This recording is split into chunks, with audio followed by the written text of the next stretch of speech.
하둘셋. 안녕하십니까. 사마엘입니다. 2518 알렌 지피오 박사님 벼슬 필라델피아 정신, 사회 시장 전체를 넘어 사회적 정의로라는 책으로 같이 공부를 해보겠습니다. 한국노동연구원에서 나왔고요. 참고로 저자 알렌 지피오에 대해서 잠시 알아보겠습니다. 1979년 프랑스 보르도 대학에서 판사와 노동법으로 박사학위를 취득한 후 푸아티에 대학을 거쳐 현재 낭트 대학에서 교수로 재직하고 있으며 낭트 고등과학연구원 원장을 맡고 있다. 피오 교수 연구는 노동법과 사회보장법뿐만 아니라 인류학과 사회학을 포함하여 인문사회과학 전반에 걸쳐 있으며 특히 사회적 관계의 교의적 기초에 관한 분석을 중요한 주제로 삼고 있다. 주요 주소로는 노동법 비판, 법률적 인간 등이 있다고 하고 있고요. 그 다음에 책의 양이 좀 많으니 좀 자주 끊도록 하겠습니다. 글씨가 조금 작은 게 좀 차이입니다. 필라델피아 정신, 사회 전체주의를 넘어 사회적 정의로. 한국어판 서문 보겠습니다.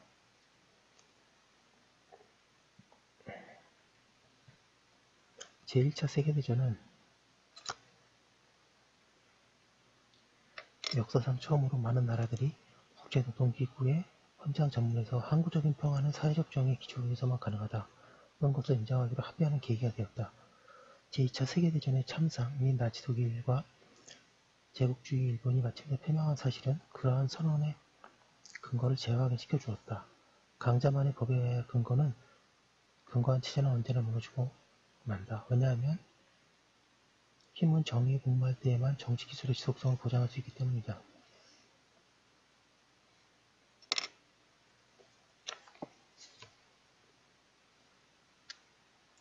제2차 세계대전의 연합국들이 보기에 이는 자명한 것이었고, 그래서 시장의 폭력을 사회적 정의에 복무하도록 만드는 사회적 국제법 질서를 세우고자 했던 것이다.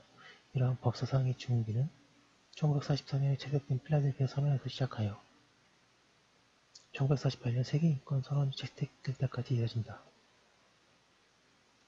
그러한 노력이 어떤 결실을 맺었는지에 대해서는 서로 상반되는 두 측면이 존재한다. 한편으로는 서유럽에서 경제와 민주주의의 르네상스를 가능하게 했던 복지국가 모델의 기초에 확립하였다. 다른 한편으로는 처음부터 강력한 저항에 직면했다. 브레튼 우주회의에서 케인즈가 옹호했던 화폐개혁안이 절상된 것이나 1948년에 채택되었지만 끝내 비준에 이르지는 못했던 하바나 헌장의 실패 같은 것이 특징적인 것이다. 하바나 헌장은 국제무역기구의 창설을 규정하고 있는데 국제무역기구의 임무 가운데 하나는 유엔 헌장에서 정한 목적, 즉 완전고용과 삶의 질 고양이라는 목적을 실현하는 것이다. 국제무역기구의 규약은 국제수지의 적자뿐만 아니라 지나친 흑자도 방지할 것, 국가 간의 경쟁이 아니라 두 번째 장, 국제적 협력을 지원할 것, 국제노동규범의 준수를 옹호할 것, 자본의 이동을 통제할 것, 생필품의 안정적인 유통을 위하여 노력할 것 등을 규정하고 있었다. 한마디로 국제무역기구의 의제는 1994년에 설치된 세계무역기구의 의제와는 거의 정반대였다. 실제로 1980년대 이후에 사회적 목적과 경제적 수단의 관계는 역전되었다. 다시 힘이 이번에는 우월한 인종이나 혁명적 계급의 힘이 아니라 시장의 힘이 사람들의 삶과 나라들 사이의 관계를 조직하는 최상의 원칙으로 확립되었다.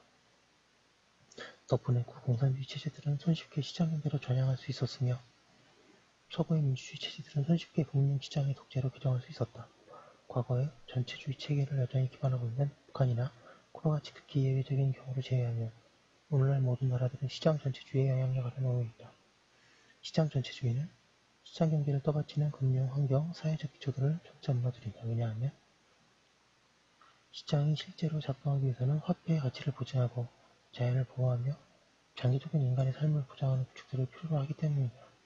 맹목적으로는 질주하는 자본주의가 맞닥뜨리게 될 치명적 위험들에 대한 일종의 해독제로 등장한 사회법은 자본주의가 비약적으로 발달한 나라들, 즉 서양의 나라들에서 다양한 형태로 우선 전개되었다.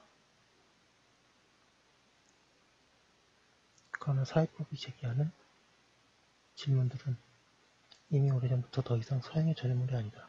오늘날 좋든 싫든 동일한 경제적 변화를 휩쓸려가고 있는 모든 나라들에게 사회법은 동일한 질문을 제기한다.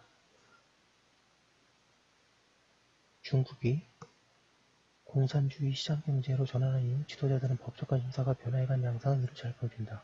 처음에 그들은 상법을 중국에 도입하는 데에만 관심을 두었지만 최근 몇 년 동안에는 열악한 삶의 질과 노동 조건으로 인한 폭력과 갈등이 증대 및 불평등의 심화를 방지하기 위하여 최소한의 사회적 정의를 노력할 수 있는 노동법안을 마련하는 데 신경을 쓰고 있다.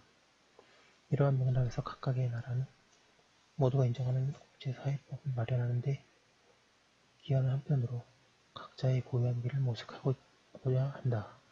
이처럼 자신의 전통을 현대성의 동력으로 삼기 위해서는 자신만이 가지고 있는 고유함을 파악하기 위하여 노력해야 한다. 산업혁명 이래 제국주의와 가장 3페이지 잘 저항했던 나라들은 스스로를 파괴하거나 예독시키지 않으면서도 서양 근대성 일부를 제 것으로 삼을 줄 알았던 나라들이다. 한국은 그 가운데 하나이다. 타인을 이해하기 위하여 노력할 때 자기 자신을 좀 더 잘 이해할 수 있는 기회가 생긴다. 다양한 문화들 사이에 가교를 놓고 가능한 한 많은 사람들에게 이방인의 관점을 알 수 있는 기회를 제공하기 위하여 애쓰는 뱃사공의 역할이 소중한 까닭도 여기 있다. 그러므로 나는 이 작은 책을 번역하기로 한 박재성에게 특별히 감사의 뜻을 표한다. 이 책의 목적은 지금 우리가 겪고 있는 사회지도의 위기에 대한 진단과 그것을 치유할 수 있는 방법을 많은 사람들과 공유하는 것이다. 한국어판의 출간은 한국의 관점과 더불어 세상을 바라보는 법을 배울 수 있는 행운을 나에게 가져다 줄 것으로 믿는다. 한국어판 서문은 알렌 슈피어 씨께서 한 번 더 말씀을 해주신 거고요. 여기까지 한 걸로 두고 또 계속 이어서 공부하겠습니다. 잠시만요.